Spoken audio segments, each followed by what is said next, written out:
Sir Keir Starmer admitted his new government will be unpopular amid a backlash over axing winter fuel payments for most pensioners.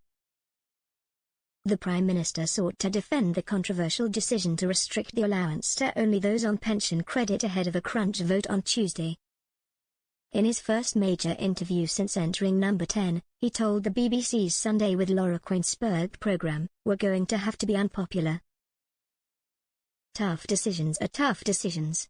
Popular decisions aren't tough, they are easy."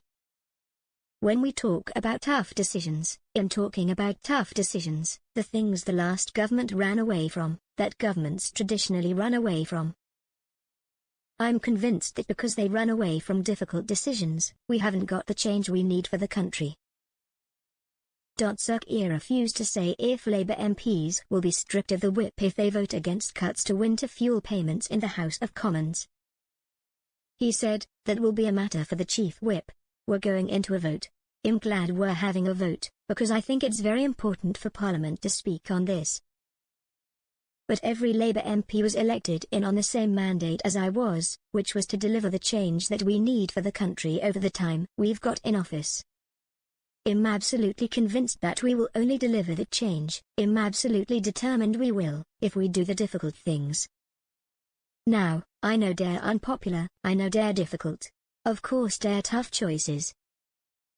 The Prime Minister also repeated his claim of a £22 billion black hole in the public finances left by the previous Tory government being to blame for the winter fuel payment cuts, which they have denied.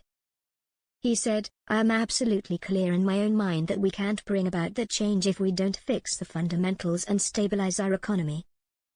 Equally clear in my mind, in order to deliver the change which we will deliver, we have to fix the foundations now. And that's tough decisions," Sir Keir added, talking to many pensioners in the last 2 or 3 years. "The things that have hit the most and hardest to inflation, because it got out of control under the last government, energy bills, because the steps that were needed to be taken years ago weren't taken, and the cost of living.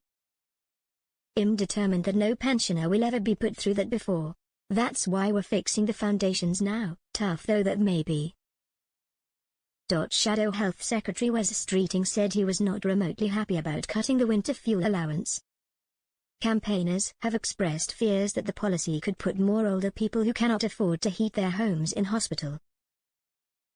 Mr. Streeting told Sky News, "I think it is a tough choice, and we've had plenty of political criticism for it, I think, which demonstrates the political pain of it.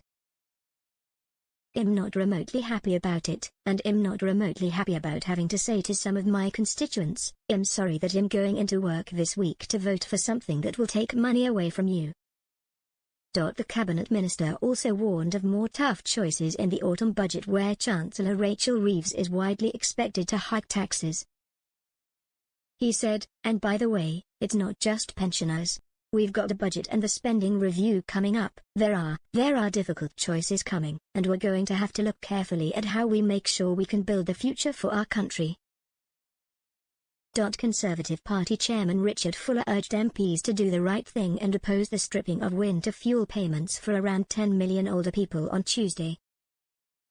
He said, "This week's vote on the Conservatives' motion is a vote to protect millions of vulnerable pensioners.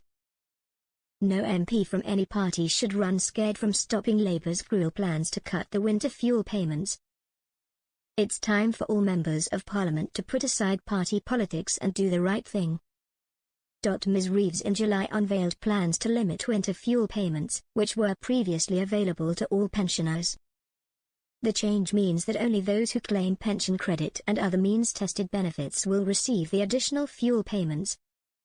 It is expected to reduce the number of pensioners in receipt of the up to £300 payment by 10 million, from 11.4 million to 1.5 million, saving around £1.4 billion this year.